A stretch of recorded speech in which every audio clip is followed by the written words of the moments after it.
Our situation is complicated. My 34 female so 31 male and I have known each other for 10 years, together 8 and married for 4. We met at school and became friends while I was a young wife and mother. My first husband was an alcoholic and narcissist. He wouldn't come home and spend all his money on his friends and alcohol while I tried to keep everything together for our child. I left him for a while but couldn't make it on my own yet without a job. I was a student and even though my who was my friend at the time tried to help, I had to go back to get things in order to properly leave and divorce. During this time, I started a romantic relationship with my now after 2 years of friendship. I was still with my husband for about 8 more months until he finally agreed to divorce and move out and I was making my own money. I found out that my was still seeing other people during those 8 months because he wasn't sure if the divorce would go through and I'd actually be with him. This hurt me because he knew what pain I'd already endured in my marriage, but I was still married regardless of the situation and that was his excuse. We talked through it and chose to move on together and leave all of that in the past. We were doing great until I got pregnant and 6 months in, we had a big fight and he left for 2 weeks. During that time, he slept with a girl he had met at his friend's wedding. I found out when he came home to work on things and found texts between them. When I confronted him, he apologized and said he did it out of anger and he already put a stop to it. It only happened once. Now, this was extremely painful to deal with, especially while pregnant, but I got through it on the terms it didn't happen again or I was gone. It's been 6 years since then, and he's been great. Incredible even. We were best friends before we became involved and I think that has helped us a lot to work through things. We even just welcomed another child recently and he's the most amazing dad. My issue is that I still have trust issues and I still worry that it'll happen again. He hasn't really done anything to make me think he would, but recently, I found out he messaged some girls about a year ago on Reddit and another forum site trying to be friends. They never went past a few messages of general information. We talked about it and he said he was lonely and trying to make new friends. I said that's fine, but the fact he only reached out to girls and not guys was a red flag to me and he acknowledged that. He has also left some spicy comments on girls' photos, videos on the mature subreddits, which he said was just like commenting on Pornhub,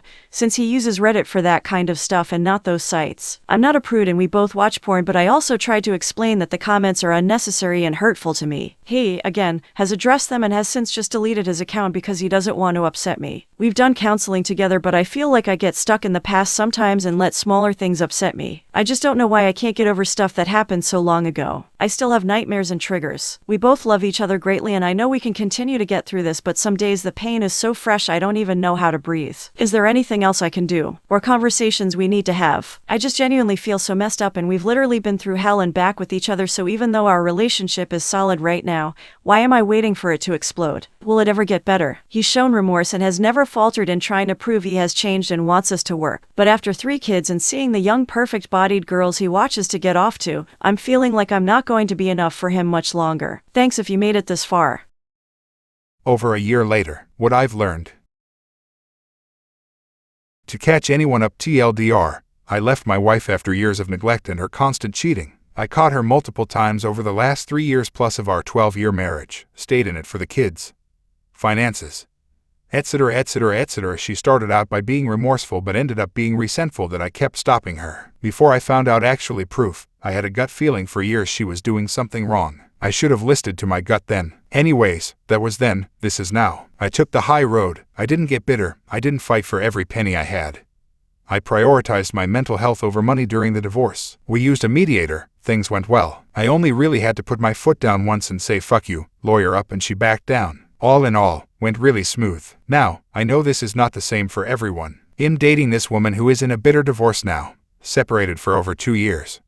And still in court at least once a month to batter over the smallest things. They fight just to fight, I feel sometimes. It's exhausting. If this is you, I get it, and I'm sorry you are going through this. Not all divorce is clean. There isn't a one-size-fits-all. My relationship with my ex is better than it was over the last 5 years of our marriage. We talk about nothing other than co-parenting for the most part, other than a few minutes of venting about our jobs or something. 2 kids and tons of sports leads to a crazy hectic schedule. Her new boyfriend seems like a really good guy. I want to warn him, but it's not my place. I used to be worried about what she was telling people, but I don't care anymore, and honestly I don't think she does either. If I had known it would transition this smoothly for me, I would have divorced her years prior and saved myself the mental stress and pressures over the last few years. But again, I know everyone is different. What I do want to tell people going through the same thing I went through is, it's not over. Even my girlfriend, who is on the complete opposite end of the divorce was no big deal spectrum, is in a massively better place now. Be introspective, figure out what you want, understand where you went wrong as well, visualize what a good relationship looks like for you, and don't settle for the same shit again. Be better, demand better, and don't let it get to that point again. Something is very wrong in society. There is so much instant gratification, dopamine hits, anonymity. Barrage of sex-filled Photoshop bachelor TV love images being thrown at you every second of the day. It's hard to always look across the couch at your significant other and think this is amazing.